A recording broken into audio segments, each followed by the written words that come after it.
आप सभी का स्वागत है आज की इस वीडियो में जिसमें हम अपने पेशेंट्स की ट्रांसफॉर्मेशन जर्नीज दिखाएंगे। तो ये हैं हमारे पहले पेशेंट। आइए जानते हैं कि इनकी ट्रांसफॉर्मेशन जर्नी कैसी रही और इन्हें हेयर ट्रांसप्लांट के बाद किस तरह के रिजल्ट्स मिले। मेरा हेयर ट्रांसप्लांट 6 महीने पहले 25 दिसंबर 2023 में हुआ था। ये मेरी 4th PRP सेशन है। सो आई थिंक मेरा जो हेयर ट्रांसप्लांट का डिसीजन था काफ़ी ज़्यादा सही था। काफ़ी सालों से सोच रहे थे, पिछले 2-3 सालों से, कि हेयर ट्रांसप्लांट करा लिया जाए, बट एक मन में रहता है कि एक बहुत बड़ी सर्जरी है। ऐसा कोई पेन नहीं हुआ जितना हम लोग सोचते हैं कि बहुत ज़्यादा पेन होगा या बाद में बहुत ज़्यादा स्वेलिंग आएगी। So overall as per my experience I will say कि this is the best clinic जहाँ से आप सर्जरी करा सकते हैं।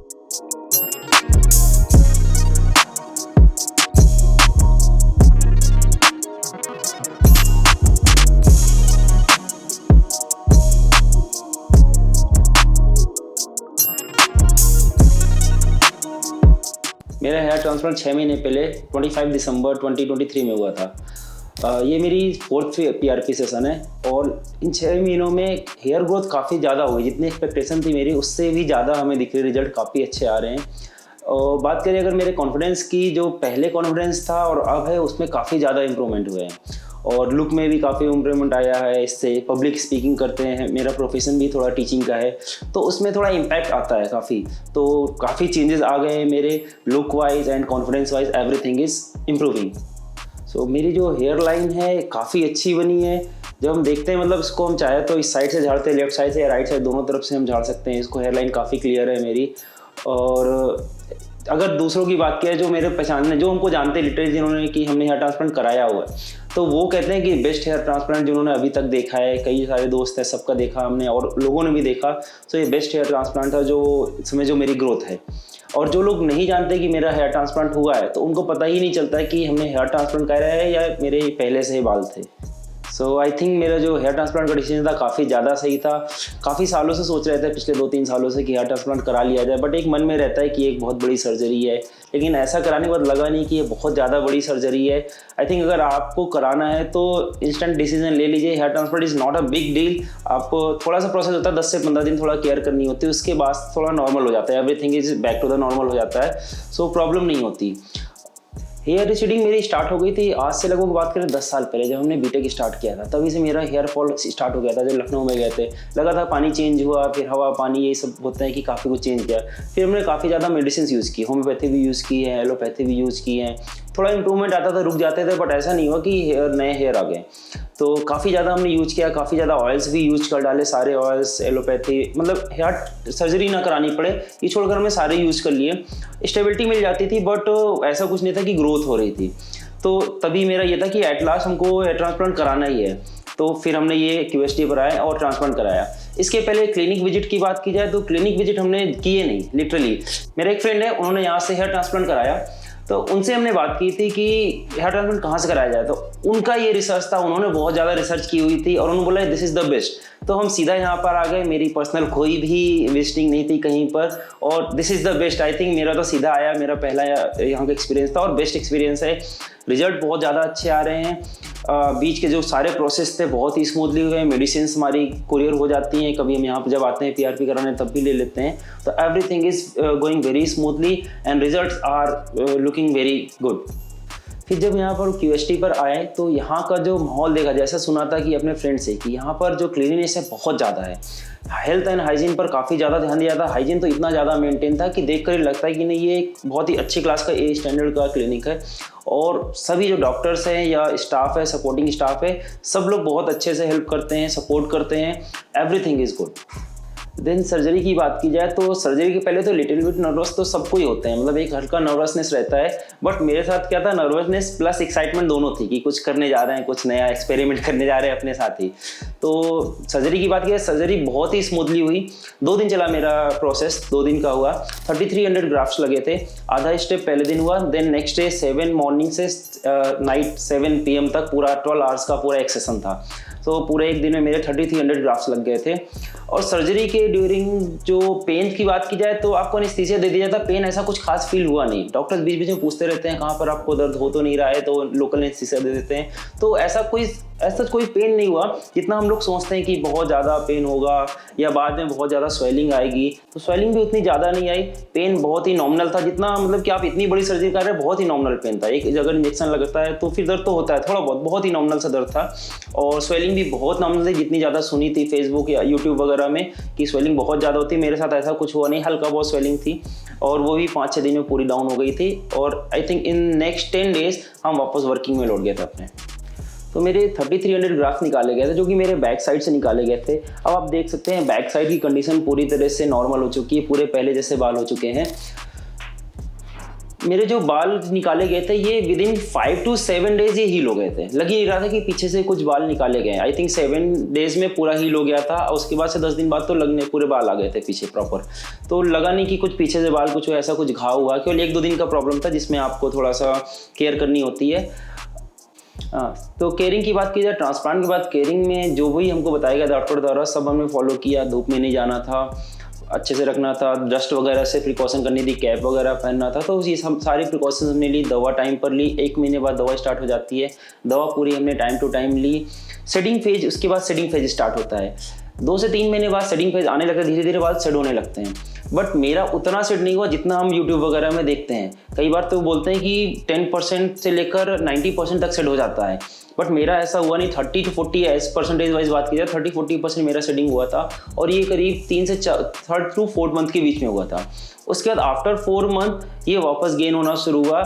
4 to 6 बहुत ही हाईली गेन हुआ और आप देख सकते हैं सिर्फ 2 महीने में, अगर 4 महीने की बात की जाए तो बहुत कम थे और 2 महीने में एकदम से ग्रोथ हो गया। इवन अभी हम बैठे हैं यहाँ पर, लास्ट 2 मंथ में 2 बार हमने कटिंग कराई है, उसके बावजूद ये ग्रोथ है मेरी। तो 6 महीने में इतनी ज़्यादा ग्रोथ आई जो आप देख सकते हैं। तो ये था मेरा सेडिंग का एक्सपीरियंस। तो सर्जरी की बात, अगर सपोर्टिंग स्टाफ की बात की जाए तो बिल्कुल टाइम पर फ़ोन आते थे। पहले तो स्टार्टिंग में फर्स्ट मंथ तो आई थिंक हर दूसरे तीसरे दिन फ़ोन आता था कि क्या कोई प्रॉब्लम तो नहीं है। फिर धीरे धीरे टाइम स्पेंड बढ़ता गया, बट रेगुलर कॉन्टैक्ट में थे। इवन अभी भी 6 महीने बाद भी 1 महीने में एक बार कॉल आ ही जाता है कि आपको कोई प्रॉब्लम तो नहीं रही, आप अपनी पिक्चर्स भेजिए, हेयर्स की ग्रोथ क्या है वो देखते रहते हैं टाइम टू टाइम। अभी भी कनेक्ट में रहते हैं पूरे सभी लोग, सारे मतलब यहाँ QST का जो स्टाफ है, जो इनका प्रोसेस है, ये काफ़ी ज़्यादा अच्छा है। यहाँ की बात की जाए, यहाँ पर हम आए थे अपने फ्रेंड के साथ फर्स्ट डे जब हमें ट्रांसप्लांट कराना था। तो वैसे तो आप अकेले आ सकते हैं, बट एक लोग कोई सपोर्टिंग मेंबर है आपके साथ तो वो अच्छा होता है, क्योंकि बड़ी सर्जरी ये क्या इंडिविजुअल पर डिपेंड करता है कि आपको कुछ रिएक्शन तो नहीं हो गया। आप अकेले चाहे तो अकेले आ सकते हैं, इतना ईजी है सर्जरी कराना। उसके बाद से PRP सेशन सारे हम अकेले ही आ रहे हैं। जब से आ रहे हैं तो सिर्फ 2 दिन के लिए मेरा फ्रेंड यहाँ पर रुका था जब हमने हेयर ट्रांसप्लांट कराया था। उसके बाद से सारा प्रोसेस अकेले हम कर रहे हैं और बहुत ही स्मूथली प्रोसेस हो रहा है। So overall, as per my experience, I will say कि this is the best clinic जहाँ से आप सर्जरी करा सकते हैं। बेस्ट इन द वे कि आपका प्राइस पॉइंट ऑफ व्यू क्या है। ऐसे तो बहुत सारे क्लिनिक है, कहीं का प्राइस पॉइंट ऑफ व्यू बहुत ज़्यादा हाई है, कहीं का कम है, but this are moderate. And जो प्राइस पॉइंट ऑफ पे जो आपको क्वालिटी मिले, दैट इज़ द बेस्ट। आप बिल्कुल यहाँ पर आइए, एक बार एक्सपीरियंस करिए, कंसल्ट करिए, फिर आप डिसीजन लीजिए। And I will say this is the best. बहुत ही स्मूथ वर्क होगा, ग्रोथ अच्छी है, रिजल्ट बहुत अच्छे हैं। यूट्यूब में आप देख सकते हैं, चैनल पर भी सभी के रिजल्ट बहुत ज़्यादा अच्छे आ रहे हैं। And best part of this clinic is यहाँ पर जो एडवर्टीजमेंट है वो माउथ टू माउथ हो रहा है। जैसे हम बोल रहे हैं आपसे, माउथ टू माउथ है, ऐसा नहीं कि इसका एडवर्टीजमेंट कहीं हमने देख के रहे हैं। So this is the best part. Everything is as per I will give you 10 out of 10। So अभी आप देख सकते हैं, मेरा कंपैरिजन कर सकते हैं कि हेयर ट्रांसप्लांट के पहले मेरा क्या था और उसके ड्यूरिंग द मेरे कुछ वीडियोस भी पड़े हुए हैं QST यूट्यूब चैनल पर कि कैसे कैसे ग्रोथ हुई। और आज आप देख सकते हैं मेरे 6 मंथ की ग्रोथ कितनी है। और फिर मिलते हैं फिर अब नेक्स्ट PRP सेशन पे। Thank you QST for this amazing experience.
आपने अभी हमारे पहले पेशेंट की ट्रांसफॉर्मेशन जर्नी देखी। अब आगे बढ़ते हैं और देखते हैं हमारे अगले पेशेंट की जर्नी कैसी रही। चला तुझे दिखाऊंगा आज तेरे मैके में कितनी इज्जत हो मेरी। चलिए।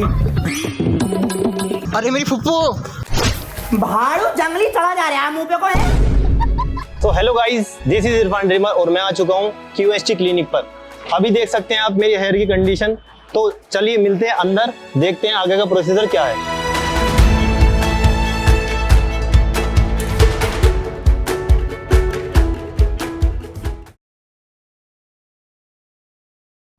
तो मेरा नाम मोहम्मद इरफान है। जैसे कि आप लोग मुझे जानते होंगे इरफान ड्रीमर के नाम से, या कुछ लोग जानते होंगे फूफा के नाम से भी। अरे सुबह फूफा आ गए फूफा आ गए फूफा आ गए। ये देख रही है, मानने की प्लानिंग चल रही थी अब भी मेरी। चुप जा भाड़ू, बदनाम कर दिया मेरे भतीजों को तू है। तो मैं एक कंटेंट क्रिएटर हूँ। जैसे कि आप देख ही सकते हैं, मैं आज आया हूँ QST क्लिनिक। आप देख सकते हैं मेरी हेयर लाइन की कंडीशन इस समय। तो आज हम आए हैं इसका ट्रीटमेंट कराने के लिए। मैंने नोटिस किया था लगभग ये 3-4 साल पहले, जब मैं प्रोफेशनल नेशनल क्रिकेटर भी हूँ, तो मैं क्रिकेट खेलता था। तब ज़्यादातर मोस्टली तब हुआ जब मैं दिल्ली में था, क्योंकि वहाँ का पानी चेंज है। तो मैंने महसूस किया मेरी हेयर लाइन पीछे जाने लगी है। फिर जैसे नॉर्मली सबको टेंशन होती है, मुझे भी टेंशन होने लगी। इसके पीछे का रीज़न ये है कि मैंने ज़्यादातर ध्यान नहीं दिया। और क्रिकेटर आप देखते होंगे हेलमेट लगाते हैं, कैप्स लगाते हैं, और क्या नाम है, पसीना आता है।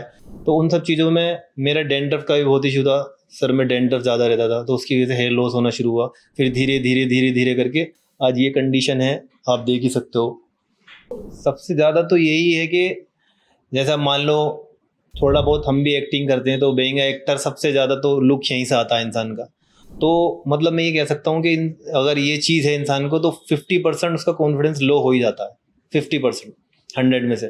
तो जैसे काफ़ी जगह कैप लगाना या कुछ कवर करना, आप जैसे मेरे देख सकते हो बाल, मैंने एक करली कराए थे, मैं आगे को डाल देता हूँ इसको, तो पता नहीं चलता कि मेरे हेयर लॉस है। जैसे बहुत सारी सिचुएशन ऐसी होती हैं, लोगों को पता नहीं होता कि मेरा हेयर लॉस है। तो जैसे हवा चल गई या बाइक पे मैं बैठा हूँ, तो ये साइड पीछे को चली जाती है, तो वहाँ पे बहुत ज़्यादा कॉन्फिडेंस लो होता है और बहुत अजीब सा फील होता है नॉर्मली। मतलब ऐसा बिहेव नहीं कर सकते, अजीब सा लगता है कि यार यहाँ से निकल जा, या कुछ कर ले, यहाँ से अंदर चला जा, या इनके सामने मत दिख। तो एक ऐसा होता है बहुत जगह, काफ़ी जगह। अभी रिसेंटली मैं ECL में भी गया था। तो क्रिकेट खेलते हुए तो पता ही है आपको, भागना भी होता है, दौड़ना भी होता है, हवा भी चलती है, तो पीछे चले जाती थी ये लाइन, तो अजीब सा फील होता था। जिसने जैसा बता दिया, कुछ ने कुछ कोई दवाई बता दी कि यहाँ लगा ले तेरे ये हेयर लाइन आ जाएगी, किसी ने कोई ट्रीटमेंट बता दिया, किसी ने मतलब जैसे होता है नहीं कि फिटनेस एक्सरसाइज कर, थोड़ा सा ब्लड फ्लो होगा तो आ जाएगी हेयर लाइन। लेकिन उन सब चीज़ों से मुझे लगता है कि ज़्यादा फ़र्क नहीं पड़ता। थोड़ा बहुत होता है कि हाँ आपका हो जाता है, लेकिन मेन जो रीज़न होता है, मेन जो टॉपिक होता है, वो लास्ट में हेयर ट्रांसप्लांट ही होता है। अभी आके मैंने सोचा कि यार चलो करा लेते हैं थोड़ा सा। आप अगर ज़्यादा फेस करते हो कैमरा, और या आप कंटेंट क्रिएटर जर्नी में हो, तो बालों की कीमत आप समझ सकते हो। मतलब हाँ, काफ़ी बार हुआ है ये। मतलब किसी और एकदम से कोई अलग बंदा तो नहीं कह सकता आपको आके कि आप गंजे हो रहे हो या बाल उड़ रहे हो, लेकिन दोस्त बहुत करते थे। दोस्त अभी भी करते हैं। वो ये कहते हैं कि यार तू तो ये गंजा हो गया, अब इसी तेरे बाल उड़ने लगे, और तेरा क्या होगा, तेरा काम खराब हो गया, तेरा रिश्ता नहीं हो गया, छेड़ते हैं मतलब। तो वो चीज़ें दिल पे भी लगती हैं कई बार कि यार हमारे इतनी जल्दी कैसे हेयर लॉस हो गया। हालांकि ये तो है, मतलब पापा भी हमारे थोड़े बोल्ड है सामने से, और भाई भी थोड़ा जेनेटिक ही है, लेकिन फिर भी मैं मानता हूँ कि थोड़ा जल्दी हो गया है। तो लगती हैं वो चीज़ें बुरी जब सामने से कोई हमसे कहता है ये चीज़। हालांकि वो मजाक में कह रहा होता है, लेकिन हमें लगता है थोड़ा कि यार देखना चाहिए, कराना चाहिए। देखो मन में तो था ही काफ़ी टाइम से कि यार इसका कुछ कराना है। मैं वीडियोस तो आती रहती हैं, नॉर्मली देखते रहते हैं। फिर नदीम बन्नी भाई हैं हमारे सेवेंजर्स से, उनका भी देखा मैंने, मेहताब भाई का भी देखा। उन सब लोगों ने यहीं से कराया था, तो मैंने रिव्यू देखे, काफ़ी अच्छे रिव्यूज़ थे, तो मुझे लगा करा लेना चाहिए यहीं पर आके। काफ़ी सारे डाउट्स थे मेरे। पहले तो मेरा शूट का डाउट था, क्योंकि अगर कोई भी कंटेंट क्रिएटर होगा तो अच्छे से समझ पाएगा कि शूट होता है तो भाई क्या दिक्कत है। यूट्यूबर होगा तो बड़ी अच्छे से समझ पाएगा, क्योंकि 1 महीने का रेस्ट बहुत होता है, पब्लिक को देना पड़ता है ना कुछ कंटेंट बनाने के लिए। तो मैंने सबसे पहले वही डाउट पूछे कि मैं कितने दिन के बाद रिकवर हो जाऊँगा, कितने दिन के बाद वापस से शूट करवाऊँगा। मुझे वीक पेन नहीं रहती है सिर पे, तो मैं वो कितने दिन के बाद आऊँगा। तो उन्होंने बताया कि मोस्टली आप 15 दिन के बाद आराम से अपना शूट या कोई भी काम बाहर का कर सकते हैं, लेकिन थोड़ा सा केयर करना पड़ेगा 1 महीने तक। ज़्यादा धूप में नहीं जाना पड़ेगा, और हो सके तो सुबह या शाम में ये सब चीज़ें करनी पड़ेंगी। तो उन्होंने काफ़ी अच्छे से मेरे डाउट क्लियर किए हैं। देखो ऐसा तो मोस्टली कम ही आया है, क्योंकि मैं एक विग यूज़ करता हूँ, क्योंकि लोग देखते हैं तो ज़्यादातर हमारे विग यूज़ रहती है।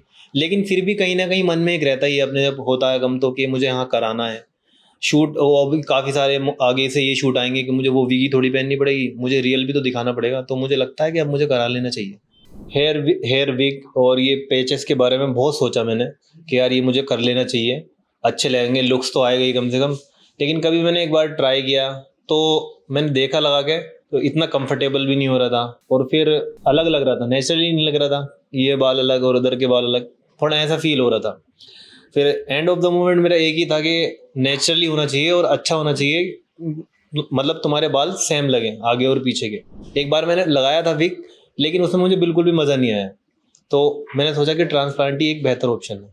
बहुत सारे डाउट थे कि यार क्या होगा, कैसे छेद होंगे, क्या होता है सर में, मतलब नॉर्मली लोगों के, इंसान के मन में आती हैं। और बहुत सारे लोगों ने ही बोला कि मत कराओ, नेचुरल चीज़ तो नेचुरली होती है यार, रहने दे, तेरे बाल तो बढ़िया हैं। लेकिन एक प्रॉपर लुक्स नहीं आ पाता था वहाँ पे। तो मतलब ऐसे डाउट थे। लेकिन मैंने रिज़ल्ट के बाद देखे, क्योंकि बहुत सारे मेरे दोस्तों ने कराया है और मैंने उनका रिज़ल्ट देखा, तो मुझे काफ़ी अच्छा लगा और नेचुरली लगा। और बहुत सारी ऐसी चीज़ें भी आई सामने इस दौरान के अननेचुरल के, यार ये क्या, मतलब जैसे किसी का सक्सेसफुल नहीं हो पाया, किसी का कुछ ख़राब हो गया। लेकिन मैंने केमिस्ट्री के रिज़ल्ट देखे काफ़ी सारे, तो मुझे अब पूरा भरोसा है कि अब ठीक ही हो जाएगा, क्योंकि मेरे दोस्तों ने ऑलरेडी यहाँ से करा रखा है। नहीं देखिए, मतलब नेचुरल हेयर आ जाएंगे, मेरा कंटेंट ऐसा है कि उसके बाद भी मुझे विग तो पहननी ही पड़ेगी। और रही कॉन्फिडेंस की बात, तो भाई कॉन्फिडेंस तो बढ़ेगा ही। जब बाल पूरे आ जाएंगे तो मैं बिना विग के भी कुछ एक्स्ट्रा कर सकता हूँ, जैसे कुछ और कैरेक्टर निकाला बिना विग के, ऐसा हो सकता है जैसे कुछ अलग अलग कैरेक्टर, क्योंकि मैं सारी कैरेक्टर विग में करता हूँ। तो जब मेरे नेचुरल बाल खुद के होंगे तो मेरे माइंड में कुछ और भी आएगा कि अब मेरे बाल खुद के हैं तो मैं कोई और कैरेक्टर निकालूं। तो काफ़ी हद तक कॉन्फिडेंस भी बढ़ेगा और कंटेंट भी बढ़ेगा मेरा। मतलब ज़्यादा लोगों को मैंने नहीं बताया, जो मेरे अपने पर्सनल लोग हैं, फैमिली एंड फ्रेंड्स हैं, उन्हीं को बताया। तो दोस्तों ने तो, तुम्हें पता ही, दोस्त तो मजाक बनाते हैं सबसे पहले कि यार अब तुम हेयर ट्रांसप्लांट कराओगे हैं। तो मतलब यही कि वो तो मजाक में बोलते हैं, लेकिन फैमिली ने भी थोड़ा ये कि डर होता ही है कि भाई क्या हो रहा है, कैसे होगा, किस तरह होगा। तो मैंने उनको सारे रिजल्ट दिखाए यहाँ के, तो अब ठीक है, सब कुछ नॉर्मल है, कोई दिक्कत नहीं है, सब बोल रहे हैं कराओ। हेयर छुपाने की दिक्कत तो मोस्टली रही ही है, जब से मैं ये हुआ है, ये हेयर लाइन लॉस हुई है, तब से तो छुपाने की रही है। कभी बाल बड़े कर लिए, आगे को छुपा लिया, किसी शादी पार्टी में जाना है तो या तो मोस्टली मैं कैप यूज़ करता हूँ। अब जब से बाल बड़े हुए हैं तो हेयर लाइन पीछे को, ये पीछे के बाल सारे आगे करके छुपानी ही पड़ती है, क्योंकि यार तुम समझ सकते हो कॉन्फिडेंस कितना लो होता है जब ये सारी चीज़ें दिखाई देती हैं। तो मैं ज़्यादातर किसी भी शादी पार्टी में पहले तो जाता नहीं था, लेकिन अब जाता हूँ तो ये सारी चीज़ें छुपा के ही जाता था। लेकिन अब इंशाल्लाह आगे से ऐसा नहीं होगा। ट्रांसप्लांट के बाद कॉन्फिडेंस के साथ निकलेंगे पूरे। हेयर ट्रांसप्लांट के बाद यही उम्मीद है कि सबसे पहले तो ये ठीक हो जाए, ठीक हो ही जाएगा इंशाल्लाह ऑब्वियसली। फिर ये मेरा लुक पहले रहता था, पूरे बाल शार्प रहते थे कर्व टाइप में, तो वही लुक रखूँगा। बाकी और नया लुक आया, अच्छा लगा तो वो भी रख लेंगे, कोई दिक्कत नहीं है। अभी तो ये है कि 50% नर्वस भी हैं और थोड़े एक्साइटेड भी हैं, और ये है कुछ दिन से, इस महीने से, कि जल्दी से यार ये हो जाए बस। फिर उसके बाद रिजल्ट आता रहेगा, देखते रहेंगे और इंशाल्लाह होगा ऐसा। तो अब मुझे जाना है अपनी हेयर लाइन प्रोसीजर के लिए, तो ये प्रोसीजर के लिए अब हम यहाँ से निकलेंगे। बाकी आप वीडियो में बने रहिए, मैं मिलूँगा आपको सर्जरी के बाद, अब यानी कि हेयर ट्रांसप्लांट के बाद, और देखना मेरा लुक कि कैसा लगेगा। हमारे ये पेशेंट ग्रेड 3A बॉल्डनेस को फेस कर रहे थे, जिसमें उनकी हेयर लाइन पूरी तरह से रीसेट होकर एम शेप में बदल चुकी थी। इस वजह से पेशेंट का फ्रंटल एरिया और आधा मिड स्कैल्प हिस्सा पूरी तरह डैमेज हो चुका था, जहां ट्रांसप्लांट की काफी ज्यादा जरूरत थी। लेकिन इस पूरी सिचुएशन में सबसे पॉजिटिव बात ये रही कि उनके डोनर एरिया में स्ट्रॉन्ग और हेल्थी फॉलिकल्स अवेलेबल थे, जिन्होंने ट्रांसप्लांटेशन प्रोसेस में एक बहुत ही अहम रोल निभाया है। तो चलिए अब शुरू करते हैं पेशेंट की आगे की जर्नी।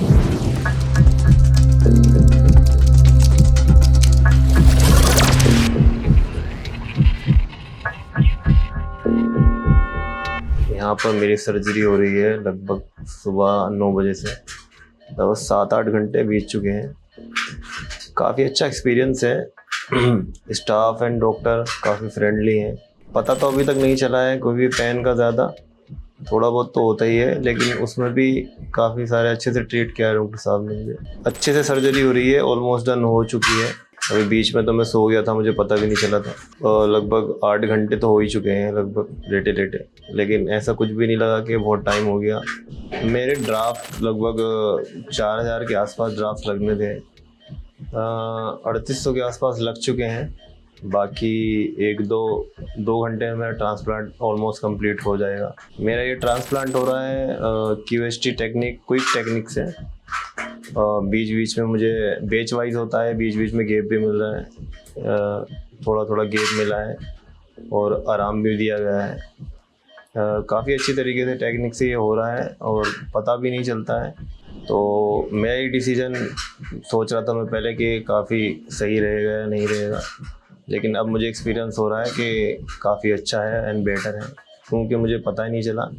इनकी QST टेक्निक से, क्विक टेक्निक से ऐसा ट्रांसप्लांट हुआ है कि मुझे खुद पता नहीं चला पेन वेन का कि पेन हो रहा है नहीं हो रहा। अभी भी देख सकते हैं अपना ट्रांसप्लांट चल रहा है और बड़े ही स्मूथली तरीके से ये हो रहा है, मुझे पता भी नहीं चल पा रहा है। अगर आपको भी नीड है हेयर ट्रांसप्लांट की या लगता है आपको कि मुझे ज़रूरत है कराने की, तो मेरे अकॉर्डिंग तो मेरा सजेस्ट यही रहेगा कि आप QST ही आएँ, क्योंकि यहाँ की टेक्निक बहुत ही क्विक है एंड बहुत ही हाइजीनिक है एंड बहुत ही staff friendly and doctors friendly consultant ले यहाँ पर आके। और आपको लगता है कि आपको ज़रूरत है ट्रांसप्लांट की, तो अभी फ़िलहाल मेरे हिसाब से तो QST से अच्छा या बेटर नहीं है। तो गाइज़, मेरा हेयर ट्रांसप्लांट देख सकते हैं आप ख़त्म हो रहा है, तो मैं आपको मिलूँगा अब फाइनली सर्जरी के बाद, तो आपसे जल्दी मिलते हैं। सो हेलो, मेरा नाम मोहम्मद इरफान है, आप इरफान ड्रीमर के नाम से मुझे जानते होंगे। तो मेरा अभी हेयर ट्रांसप्लांट हुआ है, लगभग 1 घंटा हो गया। देख सकते हो आप मेरी condition and surgery I think काफ़ी अच्छी हुई है। मेरी सर्जरी QST द्वारा हुई है, क्विक हेयर ट्रांसप्लांट, जिसका सक्सेस रेट 98% है। तो आप देख ही सकते हैं मेरी कंडीशन, रिलीफ था, काफ़ी पेनफुल नहीं था, ठीक था, बढ़िया था और काफ़ी अच्छी से मेरी सर्जरी हुई है यहाँ पर। सबसे पहले तो मेरी हेयर लाइन डिज़ाइन की गई। हेयर लाइन डिज़ाइन काफ़ी अच्छे से और काफ़ी टाइम लेकर उन्होंने किया, काफ़ी तहकीकात करके, क्योंकि मेनली आप लोगों को पता ही है कि हेयर लाइन ही सबसे बढ़िया होती है, हेयर लाइन ही बेस्ट होती है, उसी से इंसान का लुक वाइज दिखाई देता है। उसके बाद हमारा कंसल्ट हुआ, उन्होंने बताया कि कितने ग्राफ्ट लगेंगे आपके, कितने लगभग मेरे ग्राफ्ट 3800 से 4000 के आसपास लगे हैं, आप देख सकते हैं। और काफ़ी अच्छे से ट्रीटमेंट हुआ है, क्विक ट्रीटमेंट हुआ है। इससे पहले हमारा स्टे का था और काफ़ी अच्छे होटल में मैं रुका था और सेफली रुका था, वहाँ पे बढ़िया सी नींद आई। सुबह ड्राइवर लेने के लिए आया हम सुबह ही यहाँ 9 बजे आ गए, मेरा ट्रीटमेंट शुरू हो गया एंड ट्रीटमेंट में भी कोई दिक्कत नहीं हुई, ना कोई परेशानी हुई, काफ़ी अच्छे से ट्रीटमेंट हुआ। लगभग 8-9 घंटे मेरा ट्रीटमेंट चला है। ट्रीटमेंट के दौरान मुझे कभी भी ऐसा कुछ महसूस नहीं हुआ कि कुछ तकलीफ हो रही है या पेन हो रहा है, कुछ नहीं। ऐसा लगा जैसे नींद में मेरा ट्रांसप्लांट हो गया। एंड में थोड़ा लगा मुझे, जब एनेस्थीसिया का थोड़ा सा कम हो गया तो मुझे महसूस हुआ कि कुछ छिद रहा है। मैंने बोला डॉक्टर से, तो उन्होंने फिर से मुझे कर दिया, तो मुझे बहुत अच्छा लगा। ओवरऑल कुल मिला के QST का क्विक हेयर ट्रांसप्लांट काफ़ी अच्छा है। मैं रिज़ल्ट ही देख कर आया था, काफ़ी सारे मेरे दोस्त भी यहाँ पर आ रखे हैं, उन्होंने कराया है। होपफुली मेरा भी ठीक हो।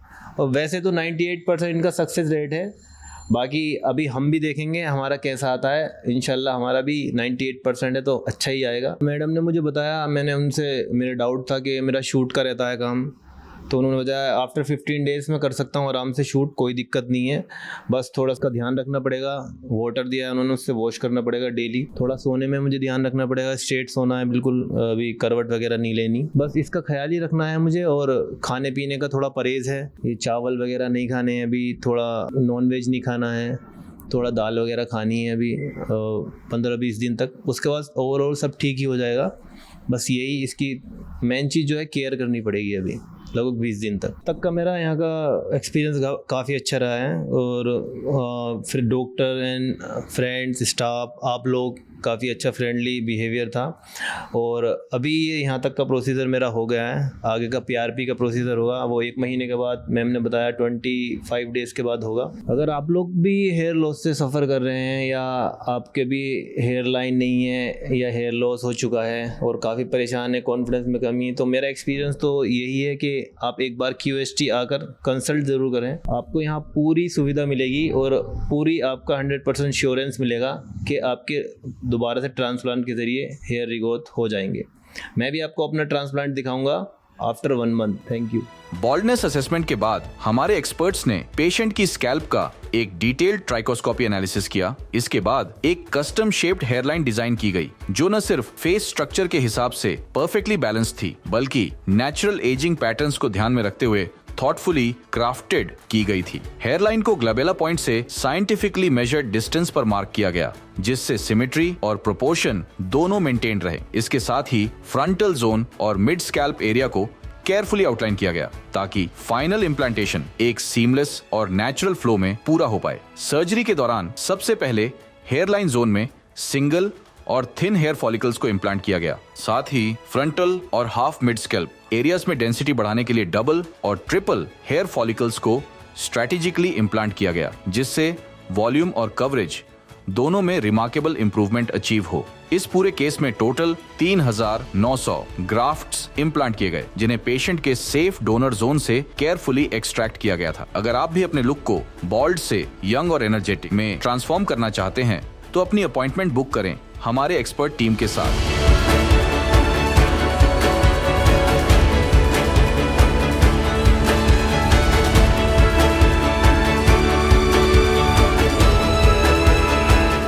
हेलो फ्रेंड्स, अगर आपने अभी तक हमारे चैनल को सब्सक्राइब नहीं किया है तो प्लीज इस वीडियो को लाइक कीजिए, शेयर कीजिए और हमारे चैनल को सब्सक्राइब कीजिए। और ध्यान रहे बेल आइकन दबाना ना भूलें, जिससे हमारे हर वीडियो का अपडेट आपको समय समय पर मिलता रहेगा।